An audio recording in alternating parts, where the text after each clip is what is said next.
This is the Dallas Morning News. It's Thursday, October 31st. A mix of sun and clouds today and a lot cooler than it's been recently. The high will be 76. Clear tonight for trick-or-treating with a low of 60. Here are today's headlines. In court documents made public Tuesday, Texas lawmakers provided a behind-the-scenes look at efforts to scuttle in-person testimony from death row's Robert Roberson, either at the Capitol or at the inmate's prison. In the end, lawmakers were told Roberson would not be permitted to testify in any form of hearing before a House committee examining the inmate's case. In a brief filed with the Texas Supreme Court, Representatives Joe Moody, a Democrat from El Paso, and Jeff Leach, Republican from Allen, detailed their battle with the Attorney General's office and unnamed executive branch officials to secure public testimony from Roberson. The two lawmakers, both lawyers, sit on the House Criminal Jurisprudence Committee and were among 7 panel members who voted to subpoena Roberson, ultimately delaying his October 17th execution.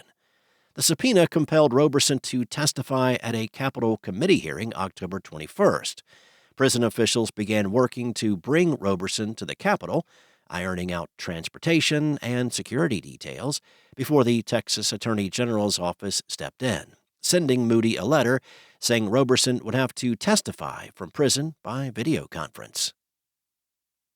In other news, Plano has found another bat with rabies, the second in 2 months. It was discovered Thursday on the wall near the entrance of Campisi's restaurant at 8100 Dallas Parkway. There was no known contact with people or pets, but the bat was tested because it was found in an area with high public traffic. A bat found in the 1700 block of Throwbridge Lane in Plano tested positive for rabies in September. Plano's Animal Services Director, Jamie Cantrell, said it is highly unlikely the incidents are related. By the time animals test positive for and are capable of transmitting rabies, they are nearing death and they don't live to spread the virus for very long. Next up, Carlos Glover Jr. was the hub in his family's wheel when he died May 27th, one day after being shot in Far East Dallas. The family dynamic changed. His father sees his granddaughter less now. The rest of the family isn't as quick to gather for a barbecue without Carlos Jr. drawing everyone in. Carlos Sr. doesn't know why his 28-year-old son was in a hotel breezeway the Sunday before Memorial Day. The two had talked not long before the shooting. Carlos Jr. was planning to be at the family's cookout the next day. Police arrested Tyra Morrell following the shooting and charged her with assault, then upgraded the charge to murder. In August, a grand jury declined to indict her for murder. She was indicted for tampering with physical evidence and will appear next in court in November. Dallas police said in an email that no one else is being investigated for the crime. This story is part of the Dallas Morning News' Homicide Project, focused on sharing the stories of all people killed in Dallas this year. You can read more of this story at dallasnews.com.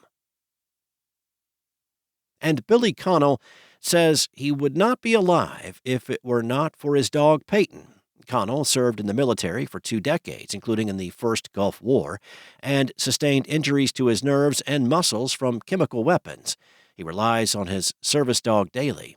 Connell sometimes needs a cane, scooter, or walker to get around and experiences post-traumatic stress. Peyton helps him open doors, turn lights on, get him water, or pick up items off the ground when he can't bend over. Peyton can even wake him up out of a bad dream. Connell is one of hundreds of veterans who have received a dog through Patriot Paws, a Rockwall-based nonprofit that trains and provides service dogs at no cost to veterans with physical disabilities, traumatic brain injuries, and post-traumatic stress. Thanks for listening.